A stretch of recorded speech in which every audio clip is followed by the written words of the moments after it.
দর্শক, দা ইয়াং ফেলো চ্যানেলের পক্ষ থেকে আজকে আপনাদের নিয়ে এসেছি খুলনার লিনিয়র পার্কে। পার্ক অর্থাৎ বিনোদনের কেন্দ্র হলেও এখানে চলে নানা অপকর্ম কুকর্ম। তরুণ তরুণীরা স্কুল কলেজ ফাঁকি দিয়ে লিপ্ত হয় অবৈধ সম্পর্কে। দর্শক, তারই কিছু অংশ তুলে ধরার চেষ্টা করব আজকের আমাদের ভিডিওতে। দেখতে থাকবেন কি হয় এখানে। শুরুতেই দেখুন, দুজন করে ছেলে মেয়ে আলাদা হয়ে ঢুকছে খুলনার গল্লামারী এলাকা তথা খুলনা বিশ্ববিদ্যালয়ের পাশে অবস্থিত লিনিয়র পার্কে। পকেটে মাত্র 20 টাকা থাকলে আপনিও প্রবেশ করতে পারেন এখানে।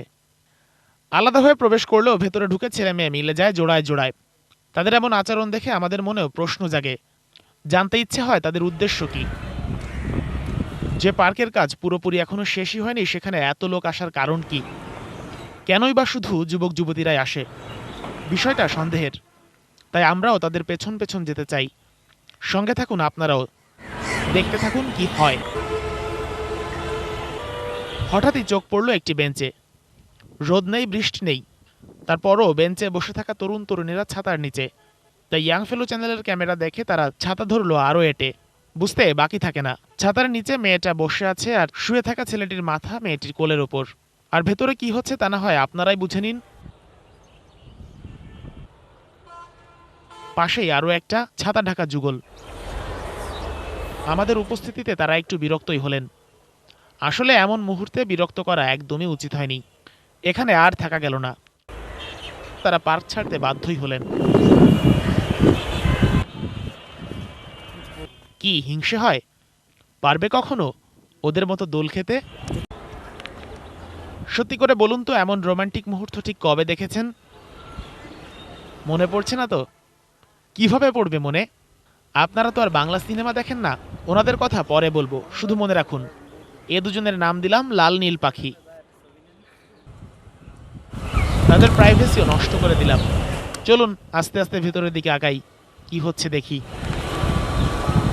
তাদের দুজনকে দেখে মনে হচ্ছে এই পৃথিবীটা তাদের জন্যই তৈরি করা হয়েছে।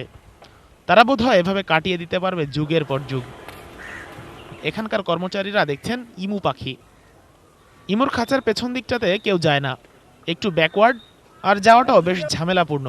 তাই এই দুজনের জন্য এটি সবচেয়ে নিরাপদ জায়গা। তাকিয়ে দেখুন, এ দুজন তো বেঞ্চ ছেড়ে আশ্রয় নিয়েছে বেঞ্চের পেছনে। মনে হচ্ছে অন্যদের জন্য জায়গা রাখতে গিয়ে নিজেরা কতই না কষ্ট করে মাটিতে বসেছেন। সচরাচর কিন্তু এমন লোকের দেখা পাওয়া ভার। তবে এই পার্কে আসলে এটা খুবই স্বাভাবিক চিত্র, কারণ এখানে তো শুধু মহান লোকেরাই আসেন। একটু নিরিবিলি বসার জন্য এখানে আছে টংঘর, যার গায়ে লেখা ভদ্রতা বজায় রাখুন। দেখতে ইচ্ছে হলো ভেতরে থাকা মানব সন্তানরা কতটা ভদ্র। আর দেখার পর তো বুঝেই গেলাম, আসলেই তারা বেশ ভদ্র। হিজাব পরা আপু বা তার কোলে মাথা রেখে শুয়ে থাকা ভাইয়া, দুজনই। প্রাইভেট টাইম পাসের জন্য এই পার্কে এই ধরনের ঘর তৈরি করা হয়েছে বেশ কয়েকটি। আপনাদের কাছে এখন একটি প্রশ্ন করছি, কমেন্টের মাধ্যমে উত্তর দিবেন। প্রশ্নটি হচ্ছে, এই দুই টংঘরের মধ্যে কোন প্রেমিক প্রেমিকা জুটি বেশি ভদ্র? প্রথম ঘরেরটি নাকি এখন যাদের দেখছেন? এবার একটু নড়ে চড়ে বসুন। দেখুন, ভেঙে পড়েছে সাইনবোর্ড, তৈরি হয়েছে উপযুক্ত পরিবেশ। তবে আমাদের চোখ ফাঁকি দেওয়া কি এতই সোজা? দেখুন একবার আর ভাবুন, এটা কি পার্ক, আবাসিক হোটেল, নাকি কারো বেডরুম? অনেকে নিভৃতে বসে সময় পার করছেন সুখ দুঃখের গল্প। এটাকে আমরা খারাপ দৃষ্টিতে দেখছি না। তবে কলেজ পড়ুয়া এই আপুটি পার্কে এসে খুঁজে পেয়েছে ভরসা ও আস্থার লীলাভূমি। নিশ্চয়ই কোটি টাকার বিনিময়েও এটা পাওয়া অসম্ভব। প্রাইভেসিতে আঘাত, তাই তিনি একটু বিরক্ত। কিন্তু আমাদের করার কিচ্ছুই নেই। আজ আমরা আমাদের কাজ চালিয়ে যাবই। আপনারাও দেখতে থাকুন। এখানে প্রেমিক তার প্রেয়সীকে দেখাচ্ছেন নদী কত সুন্দর।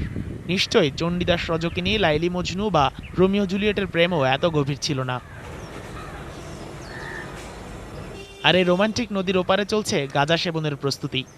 এই হচ্ছে আমাদের বর্তমান তরুণ সমাজ। লিনিয়র পার্ক প্রেমিক প্রেমিকাদের জন্য হয়ে উঠেছে আদর্শ ক্ষেত্র, যাদের বাধা দেওয়ার কেউ নেই। আর এখন যাদের দেখতে যাচ্ছেন, তার জন্য মানসিক প্রস্তুতি নিন, না হলে হার্ট অ্যাটাক হতে পারে। এই যুগলকে কোন সূত্রে ফেলবেন? কোন ধাতু দিয়ে তৈরি তারা? দেখে মনে হচ্ছে তারা আছে পৃথিবীর সবচেয়ে জনমানবশূন্য স্থানে। আর হ্যাঁ, এরা কিন্তু অনেক সাহসী। ক্যামেরা দেখে অন্যদের মতো ভয় পায়নি, বরং তাদের আবেগ বেড়ে গেছে বহু গুণে। সকলেই যে এখানে খারাপ উদ্দেশ্য নিয়ে আসে তা কিন্তু নয়। এই দুজনকে দেখলে তাই বুঝবেন। আবার তাদের ওপাশের দুজনের দিকে তাকালে আপনি দেখতে পাবেন এখানকার স্বাভাবিক ছবি। আসুন আপনাদের এবার আরও দুজনের সাথে পরিচয় করিয়ে দেই, যারা টিকিটের 20-40 টাকা উসুল করছেন সুদে আসলে। যদিও এই মুহূর্তে এখানে আসা একদমই উচিত হয়নি, কি আর করা, এসে তো পড়েছি। লেক নামের এই খালপাড়ে তেমন কিছু চোখে পড়ল না, সবাই বোধহয় সচেতন হয়ে গেছে। এদিকে আবারও সেই ছাতা, এর ভেতরে কি হচ্ছে তা তো জানেনি, বলার কি দরকার।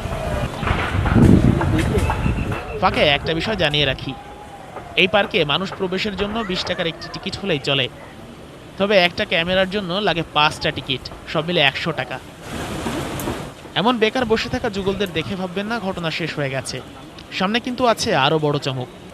এই ফাঁকে আপনারা আমাদের দ্য ইয়াং ফেলো চ্যানেলটি সাবস্ক্রাইব করে নিন। দেখুন তো এই বেঞ্চে কি চলছে, বোধহয় তাদেরকেও বিরক্ত করলাম, যদিও এমন সময় এই কাজ করতে নেই। একটু ভালো করে দেখুন, ভাইটি বিরক্ত হলেও আপু কিন্তু কিছু মনে করেননি। হে যুগে কে কার ধার ধারে বলুন।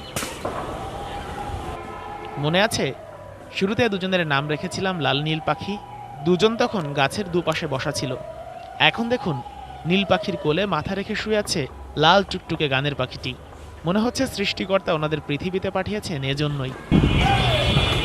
ঘটনা কিন্তু শেষ হয়নি, এই যে বড় টাওয়ারটি দেখছেন এটাও এখানে আসা ছেলে মেয়েদের জন্য বেশ কাজে দেয়, যদিও এলাকাবাসী ও পথচারীদের চাপে আপাতত এটা ব্যবহার করতে দেয়া হচ্ছে না।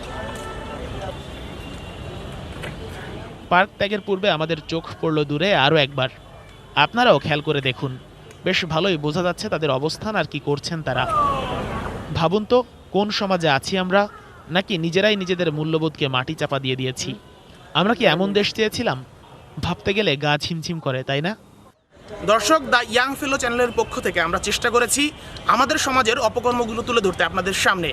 এখন আপনারাই বিচার করবেন এগুলো কতটা অন্যায়, কিংবা এগুলো আসলে দূর করা সম্ভব কিনা। অবশ্যই সম্ভব, এবং সেই প্রচেষ্টায় আমাদের এগিয়ে আসতে হবে সকলকে। আর আমরা এ ধরনের আরও বিভিন্ন প্রকার অপকর্ম তুলে ধরবো আপনাদের সামনে।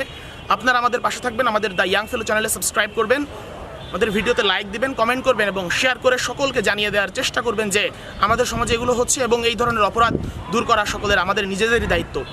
এ বলে আজকে বিদায় নিচ্ছি আপনাদের সামনে, এবং সামনে আরও বিভিন্ন ধরনের ভিডিও নিয়ে হাজির হব। সে পর্যন্ত সবার জন্য শুভকামনা।